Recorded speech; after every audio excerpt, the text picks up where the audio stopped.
Two of golf's biggest brands have created drivers they say are the most forgiving in the world.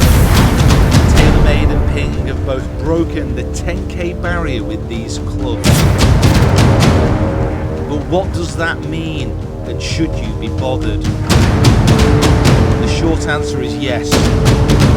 Absolutely yes. So firstly, we have to break down a little math, but don't click away. It'll take 30 seconds and it's imperative to understanding these clubs. When a driver is struck, especially from the heel, the toe, the top or the bottom, the club will twist. Moment of inertia, or MOI, is measured in grams per centimetre squared and shows how much resistance the club head has to twisting. The more resistance the club has, the higher the MOI reading. Both the TaylorMade Qi10 MAX and the PING G430 MAX 10K have reached the 10,000 grams per centimetre squared mark, more than 2,000 grams per centimetre squared higher on average than the other drivers out there. Now, the reason that I'm excited about these drivers is usually to create this amount of forgiveness. Things have to be sacrificed, and one of those things is ball speed. That doesn't appear to be the case here, but there are some issues that you need to be aware of. The Qi10 range has three drivers, the aforementioned Max, the Standard and the LS. Both the Standard Qi10 and the LS are nowhere near that 10K mark. Now, I might put these other TaylorMade drivers to the test in future videos, but for this test, I'm just going to be focusing on the Qi10 MAX, as that is the most interesting story within these releases. So the PING G430 MAX 10K, that is quite the assortment and jumble of words. And when I look down on this driver, that's what I think as well. So we've got here a combination of a partial carbon crown that was introduced firstly last year and a continuation of the turbulators. To my eyes, when it's behind the ball, it just looks cluttered. It looks a little bit distracting. But Ping have also made another huge claim with this driver. So apparently during testing, there's actually quite a few tour players who are switching into this driver because, as well as having that extra level of forgiveness, apparently it's also quite low spinning.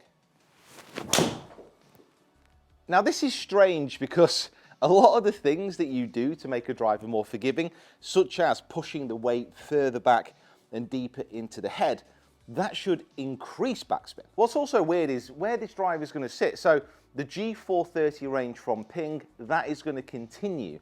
Now, they already have three drivers within this driver family, and this is meant to be the most forgiving, but it's also low spinning. It's an odd one. I'm not entirely sure where it's going to sit amongst these other drivers. Now, I've already mentioned about how I'm not entirely sure about the look on top of this driver. I don't know if it's more of a mental thing, but every time I pick up a Ping driver, the head just seems to feel really heavy.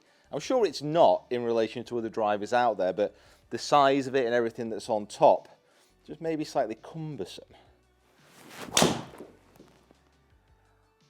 But having said all of that, this driver feels really solid, like really solid. Wow, you know, I have hit, how many drives I've hit in this studio? I mean, well, this is the new studio, so not that many. But with the quad and with this software, I've hit so many drivers. And to see such a forgiving club actually fly like a low spinning-ish driver is interesting. Wow.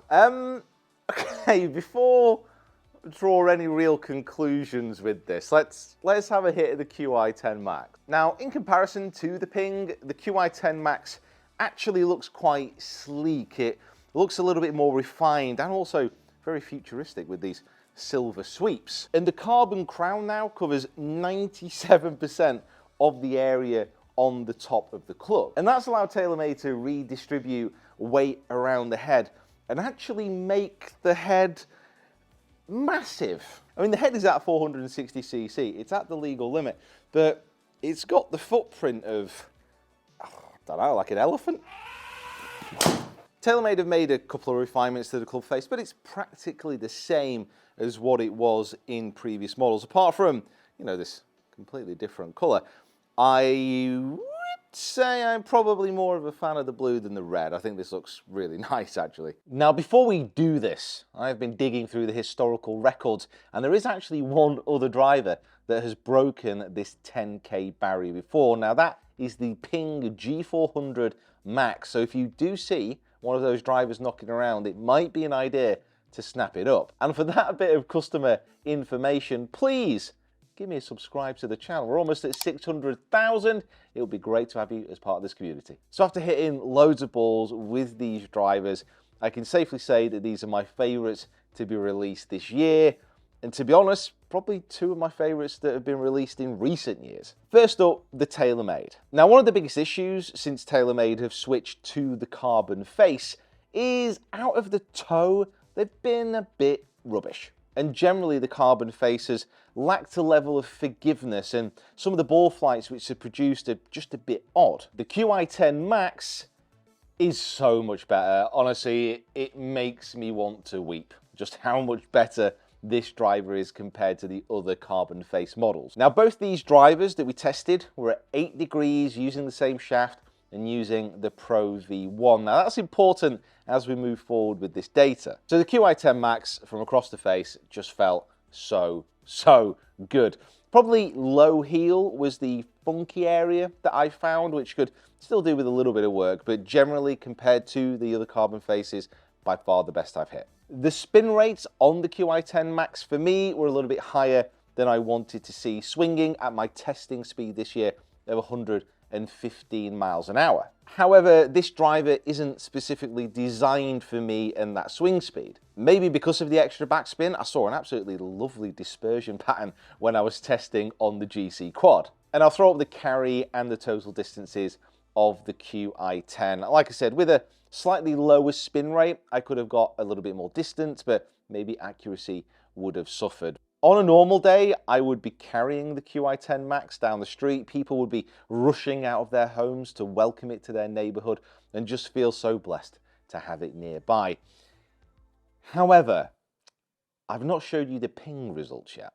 Now, remember one of the issues I said about pushing a driver towards that 10K mark? There is ways that you can lose distance, and that usually happens by an increase in ball spin. The PING G430 MAX 10K has somehow managed to control that. So have a look at this comparison between the data of the two drivers. Now, as mentioned, I obviously really like the Qi10 MAX, but the swings that I was putting on both these drivers during testing were pretty much identical for speed, for path, for angle of attack.